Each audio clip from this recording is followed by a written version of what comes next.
PM Modi मन की बात कर रहे हैं। आसपास पहुंच रही है। खादी की बिक्री बढ़ने का मतलब है इसका फायदा शहर से लेकर गांव तक में अलग अलग वर्गों तक पहुंचता है। इस बिक्री का लाभ हमारे बुनकर, हस्तशिल्प के कारीगर, हमारे किसान, आयुर्वेदिक पौधे लगाने वाले, कुटीर उद्योग, सबको लाभ मिल रहा है। और यही तो वोकल फॉर लोकल अभियान की ताकत है। और धीरे धीरे आप सब देशवासियों का समर्थन भी बढ़ता जा रहा है। साथियों, आज मैं अपना एक और आग्रह आपके सामने दोहराना चाहता हूं और बहुत ही आग्रह पूर्वक दोहराना चाहता हूं। जब भी आप पर्यटन पर जाएं, तीर्थाटन पर जाएं, तो वहां के स्थानीय कलाकारों के द्वारा बनाए गए उत्पादों को जरूर खरीदें। आप अपनी उस यात्रा के कुल बजट में स्थानीय उत्पादों की खरीदी को एक महत्वपूर्ण प्राथमिकता के रूप में जरूर रखें। 10% हो, 20% हो, जितना आपका बजट बैठता हो, लोकल पर जरूर खर्च करिएगा और वहीं पर खर्च कीजिएगा। साथियों, हर बार की तरह इस बार भी हमारे त्योहारों में हमारी प्राथमिकता हो वोकल फॉर लोकल और हम मिलकर उस सपने को पूरा करें। हमारा सपना है आत्मनिर्भर भारत। इस बार ऐसे प्रोडक्ट से ही घर को रोशन करें जिससे मेरे किसी देशवासी के पसीने की महक हो, मेरे देश के किसी युवा का टैलेंट हो, उसके बनने में मेरे देशवासियों को रोजगार मिला हो, रोजमर्रा की जिंदगी की कोई भी आवश्यकता हो, हम लोकल ही लेंगे। लेकिन आपको एक और बात पर गौर करना होगा। वोकल फॉर लोकल की ये भावना सिर्फ त्योहारों की खरीदारी तक के लिए सीमित नहीं है। और कहीं तो मैंने देखा है दिवाली का दिया लेते हैं और फिर सोशल मीडिया में डालते हैं वोकल फॉर लोकल। नहीं जी, वो तो शुरुआत है। हमें बहुत आगे बढ़ना है। जीवन की हर आवश्यकता हमारे देश में सब कुछ उपलब्ध है। ये विजन केवल छोटे दुकानदारों और रेहड़ी पटरी से सामान लेने तक सीमित नहीं है। आज भारत दुनिया का बड़ा मैन्युफैक्चरिंग हब बन रहा है। कई बड़े ब्रांड यहीं पर अपने प्रोडक्ट को तैयार कर रहे हैं। अगर हम उन प्रोडक्ट को अपनाते हैं तो मेक इन इंडिया को बढ़ावा मिलता है और ये भी लोकल के लिए वोकल ही होना होता है। और हाँ, ऐसे प्रोडक्ट को खरीदते समय हमारे देश की शान यूपीआई डिजिटल पेमेंट सिस्टम से पेमेंट करने के आग्रही बने, जीवन में आदत डालें और उस प्रोडक्ट के साथ या उस कारीगर के साथ सेल्फी नमो ऐप पर मेरे साथ शेयर करें और वो भी मेड इन इंडिया स्मार्टफोन से। मैं उनमें से कुछ पोस्ट को सोशल मीडिया पर शेयर करूंगा ताकि दूसरे लोगों को भी वोकल फॉर लोकल की प्रेरणा मिले। साथियों, जब आप भारत में बने भारतीयों द्वारा बनाए गए उत्पादों से अपनी दिवाली रोशन करेंगे, अपने परिवार की हर छोटी मोटी आवश्यकता लोकल से पूरी करेंगे, तो दिवाली की जगमगाहट ज्यादा बढ़ेगी ही बढ़ेगी। लेकिन उन कारीगरों की जिंदगी में एक नई दिवाली आएगी, जीवन की एक नई सुबह आएगी, उनका जीवन शानदार बनेगा। भारत को आत्मनिर्भर बनाइए, मेक इन इंडिया ही चुनते जाइए, जिससे आपके साथ साथ और भी करोड़ों देशवासियों की दिवाली शानदार बने, जानदार बने, रोशन बने, दिलचस्प बने। मेरे प्यारे देशवासियों, 31 अक्टूबर का दिन हम सभी के लिए बहुत विशेष होता है। इस दिन हमारे लौह पुरुष सरदार वल्लभ भाई पटेल की जन्म जयंती मनाते हैं। हम भारतवासी उन्हें कई वजहों से याद करते हैं और श्रद्धा पूर्वक नमन करते हैं। सबसे बड़ी वजह है देश की 580 से ज्यादा रियासतों को जोड़ने में उनकी अतुलनीय भूमिका। हम जानते हैं हर साल 31 अक्टूबर को गुजरात में स्टैच्यू ऑफ यूनिटी पर एकता दिवस से जुड़ा मुख्य समारोह होता है। इस बार इसके अलावा दिल्ली में कर्तव्य पथ पर एक बहुत ही विशेष कार्यक्रम आयोजित हो रहा है। आपको याद होगा, मैंने पिछले दिनों देश के हर गांव से, हर घर से मिट्टी संग्रह करने का आग्रह किया था। हर घर से मिट्टी संग्रह करने के बाद उसे कलश में रखा गया और फिर अमृत कलश यात्राएं निकाली गई। देश के कोने कोने से एकत्रित की गई ये माटी, ये हजारों अमृत कलश यात्राएं अब दिल्ली पहुंच रही है।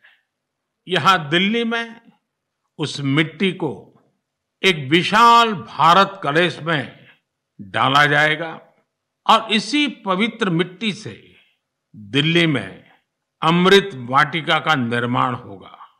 यह देश की राजधानी के हृदय में अमृत महोत्सव की भव्य विरासत के रूप में मौजूद रहेगी। 31 अक्टूबर को ही देश भर में पिछले 2.5 साल से चल रहे आजादी के अमृत महोत्सव का समापन होगा। आप सभी ने मिलकर इसे दुनिया में सबसे लंबे समय तक चलने वाले महोत्सव में से एक बना दिया। अपने सेनानियों का सम्मान हो या फिर हर घर तिरंगा, आजादी के अमृत महोत्सव में लोगों ने अपने स्थानीय इतिहास को एक नई पहचान दी है। इस दौरान सामुदायिक सेवा की भी अद्भुत मिसाल देखने को मिली है। साथियों, मैं आज आपको एक और खुशखबरी सुना रहा हूं, और विशेष करके मेरे नौजवान बेटे बेटियों को, जिनके दिलों में देश के लिए कुछ करने का जज्बा है, सपने हैं, संकल्प है। ये खुशखबरी देशवासियों के लिए तो है ही है। मेरे नौजवान साथियों, आपके लिए सविशेष है।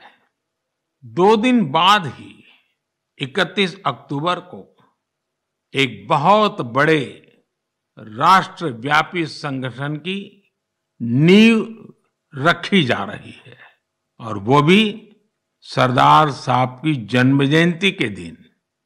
इस संगठन का नाम है मेरा युवा भारत, यानी माय भारत। माय भारत संगठन भारत के युवाओं को राष्ट्र निर्माण के विभिन्न आयोजनों में अपनी सक्रिय भूमिका निभाने का अवसर देगा। ये विकसित भारत के निर्माण में भारत की युवा शक्ति को एकजुट करने का एक अनोखा प्रयास है। मेरा युवा भारत की वेबसाइट माय भारत भी शुरू होने वाली है। मैं युवाओं से आग्रह करूंगा, बार बार आग्रह करूंगा कि आप सभी मेरे देश के नौजवान, आप सभी मेरे देश के बेटे बेटी mybharat.gov.in पर रजिस्टर करें और विभिन्न कार्यक्रम के लिए साइन अप करें। 31 अक्टूबर को पूर्व प्रधानमंत्री श्रीमती इंदिरा गांधी जी की पुण्यतिथि भी है। मैं उन्हें भी भावभीनी श्रद्धांजलि अर्पित करता हूं। मेरे परिवारजनों, हमारा साहित्य, लिटरेचर एक भारत श्रेष्ठ भारत की भावना को प्रगाढ़ करने के सबसे बेहतरीन माध्यमों से एक है। मैं आपके साथ तमिलनाडु की गौरवशाली विरासत से जुड़े दो बहुत ही प्रेरक प्रयासों को साझा करना चाहता हूं। मुझे तमिल की प्रसिद्ध लेखिका बहन शिवशंकरी जी के बारे में जानने का अवसर मिला है। उन्होंने एक प्रोजेक्ट किया है, नीट इंडिया थ्रू लिटरेचर। इसका मतलब है साहित्य से देश को एक धागे में पिरोना और जोड़ना। वे इस प्रोजेक्ट पर बीते 16 सालों से काम कर रही है। इस प्रोजेक्ट के जरिए उन्होंने 18 भारतीय भाषाओं में लिखे साहित्य का अनुवाद किया है। उन्होंने कई बार कन्याकुमारी से कश्मीर तक और इम्फाल से जैसलमेर तक देश भर में यात्राएं की, ताकि अलग अलग राज्यों के लेखकों और कवियों के इंटरव्यू कर सके। शिवशंकरी जी ने अलग अलग जगहों पर अपनी यात्रा की, ट्रैवल कमेंट्री के साथ उन्हें पब्लिश किया है। ये तमिल और अंग्रेजी दोनों भाषाओं में है। इस प्रोजेक्ट में 4 बड़े वॉल्यूम्स हैं और हर वॉल्यूम भारत के अलग अलग हिस्से को समर्पित है। मुझे उनकी इस संकल्प शक्ति पर गर्व है। साथियों, कन्याकुमारी के थिरु ए.के. पेरुमल जी का काम भी बहुत प्रेरित करने वाला है। उन्होंने तमिलनाडु के ये जो स्टोरी टेलिंग ट्रेडिशन है, उसको संरक्षित करने का सराहनीय काम किया है। वे अपने इस मिशन में पिछले 40 सालों से जुटे हैं। इसके लिए वे तमिलनाडु के अलग अलग हिस्सों में ट्रैवल करते हैं और फोक आर्ट फोरम्स को खोजकर उसे अपनी बुक का हिस्सा बनाते हैं। आपको जानकर आश्चर्य होगा कि उन्होंने अब तक ऐसी करीब 100 किताबें लिख डाली हैं। इसके अलावा पेरुमल जी का एक और भी पैशन है। तमिलनाडु के टेम्पल कल्चर के बारे में रिसर्च करना उन्हें बहुत पसंद है। उन्होंने लेदर पपेट्स पर भी काफी रिसर्च की है, जिसका लाभ वहां के स्थानीय लोक कलाकारों को हो रहा है। शिवशंकरी जी और ए.के. पेरुमल जी के प्रयास हर किसी के लिए एक मिसाल है। भारत को अपनी संस्कृति को सुरक्षित करने वाले ऐसे हर प्रयास पर गर्व है, जो हमारी राष्ट्रीय एकता को मजबूती देने के साथ ही देश का नाम, देश का मान सब कुछ बढ़ाए। मेरे परिवारजनों, आने वाले 15 नवंबर को पूरा देश जनजातीय गौरव दिवस मनाएगा। ये विशेष दिन भगवान बिरसा मुंडा की जन्म जयंती से जुड़ा है। भगवान बिरसा मुंडा हम सबके हृदय में बसे हैं। सच्चा साहस क्या है और अपनी संकल्प शक्ति पर अड़िग रहना किसे कहते हैं, ये हम उनके जीवन से सीख सकते हैं। उन्होंने विदेशी शासन को कभी स्वीकार नहीं किया। उन्होंने ऐसे समाज की परिकल्पना की थी जहां अन्याय के लिए कोई जगह नहीं थी। वे चाहते थे कि हर व्यक्ति को सम्मान और समानता का जीवन मिले। भगवान बिरसा मुंडा ने प्रकृति के साथ सद्भाव से रहना, इस पर भी हमेशा जोर दिया।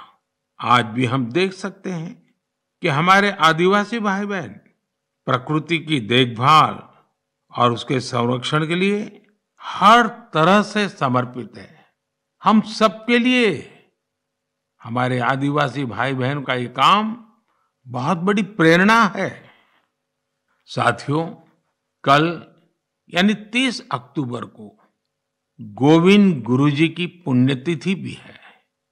हमारे गुजरात और राजस्थान के आदिवासी और वंचित समुदायों के जीवन में गोविंद गुरु जी का बहुत विशेष महत्व रहा है। गोविंद गुरु जी को भी मैं अपनी श्रद्धांजलि अर्पित करता हूँ।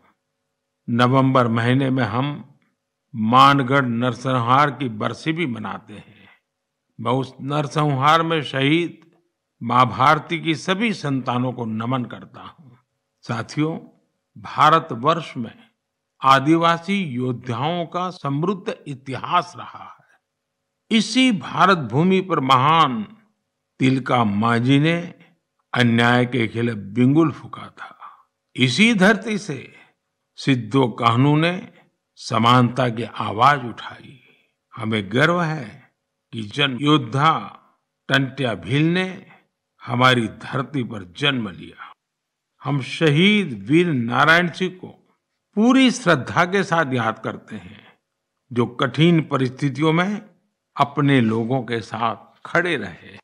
वीर रामजी गौंड हो, वीर गुंडा धूर हो, भीमा नायक हो, उनका साहस आज भी हमें प्रेरित करता है। अल्लूरी सीताराम राजू ने आदिवासी भाई बहनों में जो अलग जगाई, उसे देश आज भी याद करता है। नॉर्थ ईस्ट में कियांग नोबांग और रानी गाइदिन्ल्यू जैसे स्वतंत्रता सेनानियों से भी हमें काफी प्रेरणा मिलती है। आदिवासी समाज से ही देश को राजमोहिनी देवी और रानी कमलापति जैसी वीरांगनाएं मिली। देश इस समय आदिवासी समाज को प्रेरणा देने वाली रानी दुर्गावती जी की 500वीं जयंती मना रही है। मैं आशा करता हूं कि देश के अधिक से अधिक युवा अपने क्षेत्र की आदिवासी विभूतियों के बारे में जानेंगे और उनसे प्रेरणा लेंगे। देश अपने आदिवासी समाज का कृतज्ञ है, जिन्होंने राष्ट्र के स्वाभिमान और उत्थान को हमेशा सर्वोपरि रखा है। मेरे प्यारे देशवासियों, त्योहारों के इस मौसम में इस समय देश में स्पोर्ट्स का भी परचम लहरा रहा है। पिछले दिनों एशियन गेम्स के बाद पैरा एशियन गेम्स में भी भारतीय खिलाड़ियों ने जबरदस्त कामयाबी हासिल की है। इन खेलों में भारत ने 111 मेडल जीतकर एक नया इतिहास रच दिया है। मैं पैरा एशियन गेम्स में हिस्से लेने वाले सभी एथलीट्स को बहुत बहुत बधाई देता हूं।